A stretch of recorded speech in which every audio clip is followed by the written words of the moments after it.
Welcome to 2 minutes of your time, please. A daily devotional with CFM.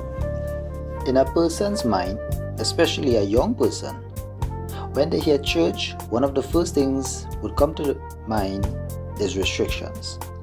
It's probably not spoken as much as it is acted out, in that one would choose to live their lives, quote and unquote, enjoying the pleasures out there and acknowledge God in their later years.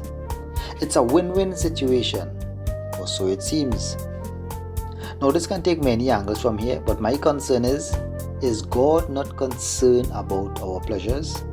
That we have to live without Him to enjoy life? Is pleasure a bad thing? By definition, pleasure means a feeling of happy satisfaction and enjoyment. Revelation 4:11 tells us that God Himself created us for His own pleasure. He made us with 5 senses, each designed to bring pleasure. We could have had the ability to eat and not taste. We could have made children without the pleasure aspect. The ability to smell, see, hear, and feel is not only for survival. Clearly, He had pleasure in mind. Do you know that eating too much food is proven to be bad for the body? And for every one of the other senses has a limit of what is good? Who decides what's the limit? It seems logical to think the one who created us.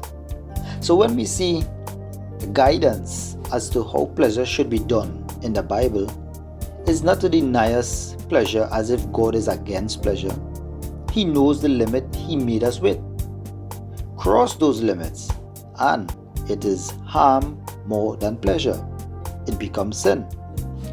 We normally don't see the harm of overeating, but we have to trust the proven statistics.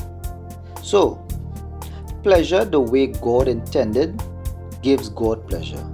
Outside of that is sinful pleasure, which carries the side effects and ultimately death.